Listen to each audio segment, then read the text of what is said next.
here we are, the final day of January of Suck 4. Yep, day 31. And, well, it's certainly not the worst movie I've seen in this entire month. It's not, it's bad. It's definitely really bad, but yeah, I wasn't angry at this one. It's definitely one of the weirder ones I saw, which is Mannequin 2 on the Move. Now, if you're unfamiliar, Mannequin was a movie from the 80s where a guy fell in love with a mannequin, but, magic, the mannequin moves, comes to life, but only when he's around. Kind of a creepy story when you think about it, but, they do try to make it romantic, and it does end up romantic. To be quite honest, I haven't really seen much of that movie, but I decided, I'd rather check out the sequel, because, one, the sequels are usually worse, and two, I felt like, well, most people, at least the ones who are big into movies, have probably heard of the first one, but how many have heard of the second one? So I figured, yeah, let me tackle Mannequin 2.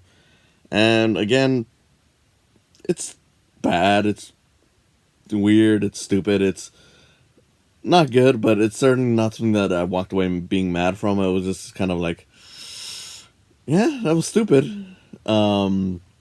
Basically, the plot of this movie is kind of like the first one, but it does have its own spin on it, so I can give it props for that, for at least trying to be a little more different, which is basically that in this one, the reason why the mannequin comes to life is because she's actually a real person who was cursed to turn into a mannequin way back during, like, the, Middle Ages. So she's actually a princess, and the main character is the descendant of the prince, which, okay. I mean, it's a comedy, so you can buy some of this shit.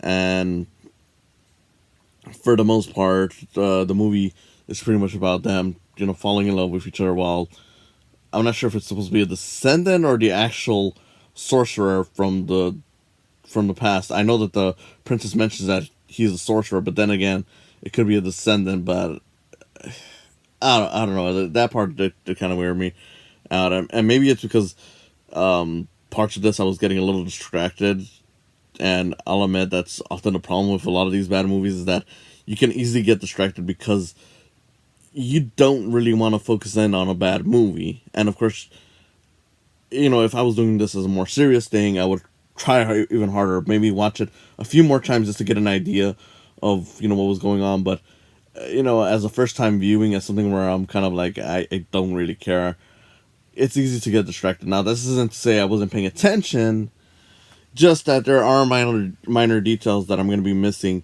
because of that, and that should be apparent throughout these videos. It's not that I'm not trying to do the work, it's just that since these are just watch the movie, react to them, I don't focus in on much if the movie's not catching my interest. And yeah, a lot of these I'm not gonna be really interested in.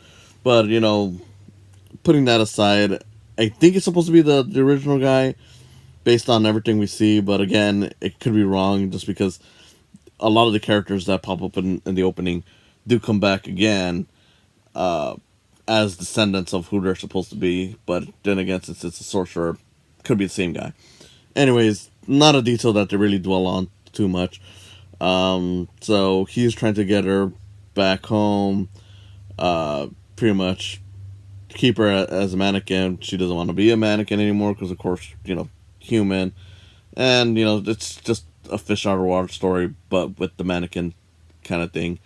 Now, in terms of any returning cast members from the first movie, again, I haven't really seen much of the first movie either. It's just one that I'm more aware of because, when I was looking through, movies I could do for this whole month, this was the one that I was automatically like, yep, that should be the ending.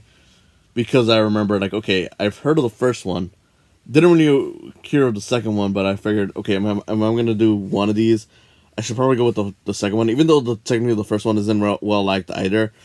But I feel like, okay, there's at least somewhat of a cult following to that movie, so maybe avoid it for now and just go straight to the weirder second one. So yeah, that was the choice for that. And in that regard, uh, the only returning cast member that I seem to notice is just a character named Hollywood, who is a black man and is kind of a very stereotypical gay character. I could be wrong on that, but the way he's acting and everything, it's like, it's a bit much. And to his credit, the performance is pretty good on that front. It's just that it's one of those things where it's like, yeah, this is kind of in the stereotype territory, but hey, whatever. We're evolving as a race, I hope. And yeah, there's some performances like that are just a bit stereotypical. Like the princess is stereotypically, princessy. You got the villain who's like your stereotypical villain and whatnot. It's kind of cute in that regard. It's not anything where I'm like, again, I didn't really get too mad at this. It was just more or less like, this is kind of stupid, but for what it's worth, I'm like, I'm not gonna knock the performers on their performances because I'm like, yeah, I mean, they're doing exactly what they're being asked for, so I can't get mad at that. It's just what they're being demanded to do. The only thing that I did kind of find, a little more than just, adequate was just the villain has three buffed up sidekicks who are all just idiots who really just want to support him to go to Bermuda. And I'm not gonna lie, I kind of laughed at points of that. I mean, it was stupid. It was your typical jokes, but I was like, yeah, these guys are really selling it, and it's kind of funny in that regard. But beyond that, it's just a stupid movie. I mean, I will give it this. If there's one area where it's legit pretty good as a movie, it's in the music because there's some really good songs that play throughout this movie. So credit where it's due. It's got a good soundtrack to it.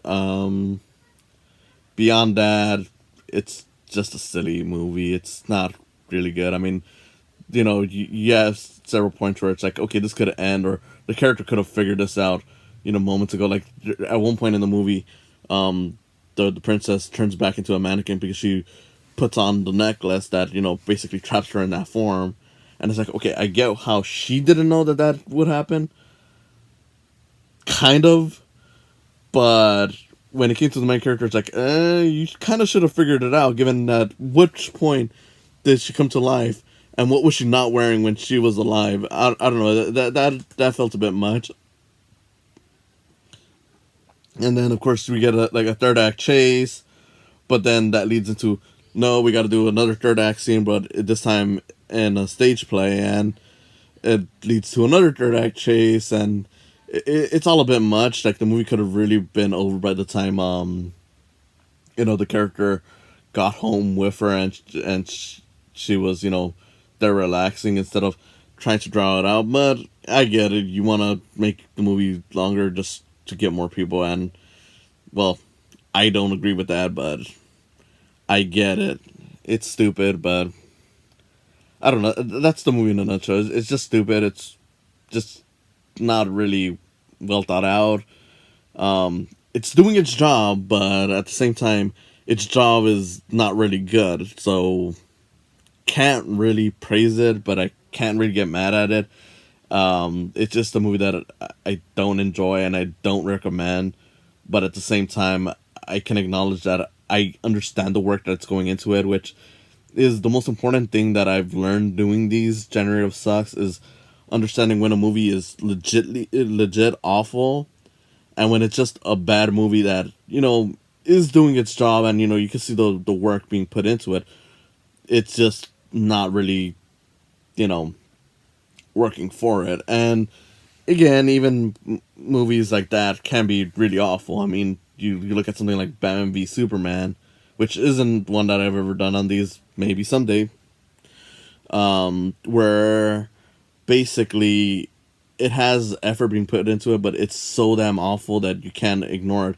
This doesn't go into that route. It's just bad, but you can ignore it for the most part. I mean, if I watch a movie tomorrow night, I'll forget about this one. And at the end of the day, that's something that I can appreciate doing these movie reviews is or reactions is that I can understand that yeah, there's bad movies out there, but there's also a lot of them where they're bad, but you can easily forget them. So it's basically nothing. And at the very least, you walk away knowing that hey, there's some stuff that worked about that bad movie. So maybe I could do that better. I mean, I wouldn't do Mannequin 2 on the move better, but I would certainly take note of like, okay, they had some pretty good music, and I appreciate that they had a cast that worked with their types, pretty well, even if it wasn't well done. It's you know exactly the way it should work at the bare minimum, which is fine. So yeah, that's the end of January of Suck 4.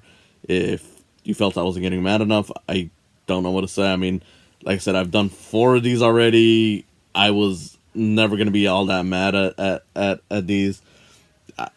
If more than anything, I just want you to understand that watching a lot of these bad movies, you essentially kind of try to grow a little understanding of what exactly you're talking about, or at the very least, try to grow somewhat of a curve on how you rate these, because there are bad movies, but there are bad movies that aren't awful. They're bad movies that don't make you mad, and that's mainly what I'm trying to showcase here. Like, you can get around it, you can learn to, just accept that bad movies exist, but at the same time, appreciate what you can do better with, movies that didn't work out so well. Um, I'll be back doing this next year in 2020 with January of Suck 5. The only movie I can guarantee that's going to be on that is Book of Henry, because of course it is. And yeah, can't say I won't be like this next year. I mean, I could end up watching some really bad movies next year that make me even more mad. Maybe that's gonna be the stuff that you wanted to see.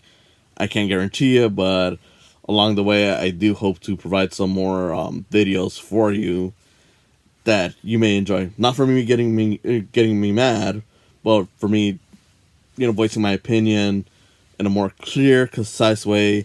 Something better than just a reaction. Of course, I'll still be doing these reactions for next year. I'm not going to be going too deep because these are just reaction videos, but I do hope to provide some more outside of these videos for you. So, well, as I always say, oh well.